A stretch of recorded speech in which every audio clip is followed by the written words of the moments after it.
చంద్రబాబు నివాసంలో సందడి నెలకొంది. బీఫామ్లు తీసుకునేందుకు ఎమ్మెల్యే, ఎంపీ అభ్యర్థులు ఒక్కొక్కరిగా చేరుకున్నారు. మరోవైపు 4 నియోజకవర్గాల్లో అభ్యర్థుల్ని మార్చారు.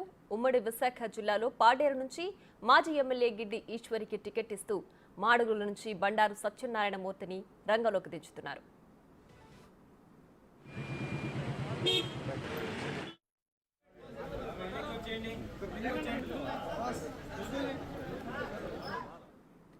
ఇక ఇదే అంశానికి సంబంధించి మరింత సమాచారం మా ప్రతినిధి రాజు వైజాగ్ నుంచి లైవ్ లో అందించడానికి సిద్ధంగా ఉన్నారు. రాజు, చెప్పండి, చంద్రబాబు నివాసంలో బీఫామ్లు తీసుకునేందుకు ఎమ్మెల్యే, ఎంపీ అభ్యర్థుల సందడి వాతావరణం నెలకొన్నట్లు కనిపిస్తోంది. దీనికి సంబంధించి డీటెయిల్స్ ఏంటి? గత 15 రోజులుగా మాడుగుల, పాడేరు 2 నియోజకవర్గాలకు సంబంధించి టీడీపీ అభ్యర్థుల మార్పు జరుగుతుందనే ప్రచారం జోరుగా జరుగుతున్నటువంటి పరిస్థితి అయితే ఉంది. అనుకున్న విధంగానే అటు మాడుగుల సీటుకి సంబంధించి ఇప్పటికే పైలా ప్రసాద్ నామినేషన్ దాఖలు చేసినటువంటి పరిస్థితి అయితే ఉంది. నామినేషన్ దాఖలు చేసినా కూడా నామినేషన్ వేసే ముందు అటు పాడేరు నియోజకవర్గంలో ఉన్నటువంటి రమేష్ నాయుడికి, మాడుగుల్లో ఉన్నటువంటి పైలా ప్రసాద్కి ఇద్దరికి కూడా టీడీపీ అధిష్టానం నుంచి, ముఖ్యంగా చంద్రబాబు నుంచి కూడా పిలుపు అయితే వచ్చినటువంటి పరిస్థితి అయితే ఉంది. ఇద్దరు నామినేషన్ ప్రస్తుతానికి అయితే వెయ్యొద్దు, ఆగండి అని చెప్పేసి పార్టీ నుంచి ఆదేశాలు వచ్చినటువంటి పరిస్థితి అయితే ఉంది.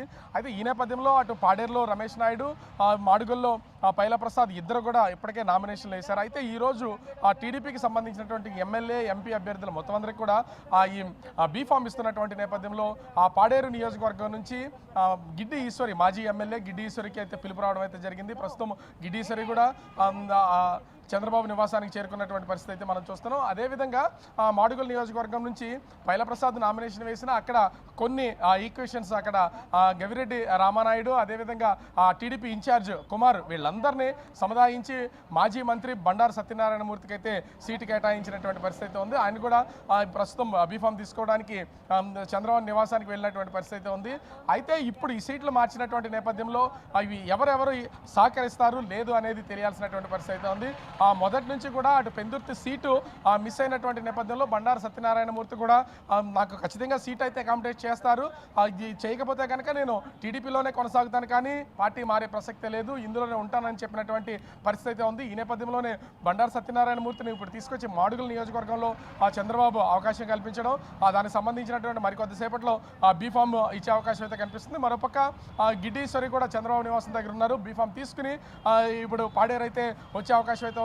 ఒకే జిల్లాలో, అంటే ఉమ్మడి విశాఖ జిల్లాలో టీడీపీ మార్పుల చేర్పుల్లో భాగంగా అటు పాడేరు, మాడుగుల 2 నియోజకవర్గాలు మార్చినటువంటి నేపథ్యంలో అటు బండారు సత్యనారాయణ మూర్తి, గిడ్డీశ్వరి అనుచరులు, అదేవిధంగా పార్టీకి సంబంధించినటువంటి కార్యకర్తల్లో ఒక ఉత్సాహం అయితే నెలకొన్నటువంటి పరిస్థితి కనిపిస్తుంది. ప్రియా, రైట్ రాజు. అలాగే ప్రధానంగా రఘురామకృష్ణరాజు ఎంపీ టికెట్ ఆశించినప్పటికీ ఆయన ఎమ్మెల్యే టికెట్ ఇచ్చినట్లుగా తెలుస్తోంది. మరి దానికి ఆయన సంతృప్తి చెందుతున్నారా?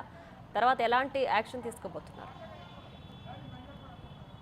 అంటే రఘురామకృష్ణరాజుకి సంబంధించి రాజకీయ భవిష్యత్తు అనేది ఎలా ఉండబోతుంది? ఆయన నరసాపురం ఎంపీగా, సిట్టింగ్ ఎంపీగా ఉన్నారు. అదేవిధంగా ఆ ఎంపీగా పోటీ చేసే విషయంలో నేను ఏ పార్టీ నుంచి పోటీ చేస్తానని ఇప్పుడు చెప్పను, కానీ ఖచ్చితంగా బరిలో ఉంటానని రఘురామకృష్ణరాజు గతంలోనే చెప్పినటువంటి పరిస్థితి ఉంది. కానీ జనసేన, టీడీపీ, బీజేపీ నుంచి ఎవరికి ఏ పార్టీ నుంచి సీట్ రాలేదు. కానీ కొన్ని విమర్శలు అయితే టీడీపీ నుంచి అయితే వచ్చినటువంటి పరిస్థితి ఉంది. గత 5 ఏళ్లుగా టీడీపీకి మద్దతుగా రఘురామకృష్ణరాజు అనేకమైనటువంటి వ్యాఖ్యలు చేస్తూ వస్తున్నటువంటి పరిస్థితి, అటు అధికార పార్టీ మీద విమర్శలు చేసినటువంటి పరిస్థితి. ఖచ్చితంగా రఘురామకృష్ణరాజుకి సీట్ కేటాయించాలి, అది ఎంపీనా ఎమ్మెల్యేనా అని చెప్పినటువంటి నేపథ్యంలో ఉండి నియోజకవర్గానికి సంబంధించి సీట్ కేటాయించడం అయితే జరిగింది. అయితే రఘురామకృష్ణరాజు కూడా ఈ రామరాజు, అంటే ఇప్పుడు ప్రస్తుతం సీట్ కేటాయించినటువంటి రామరాజుని కలుపుకుని వెళ్తాను, ఖచ్చితంగా ఎన్నికల్లో గెలిచి తీరుతానని చెప్తున్నారు. రఘురామకృష్ణరాజు కూడా ప్రస్తుతం చంద్రబాబు నివాసం దగ్గర నుండి ఆ బీఫామ్ తీసుకోవడానికి సిద్ధంగా ఉన్నటువంటి పరిస్థితి కనిపిస్తోంది. Right Raju, thanks for the updates.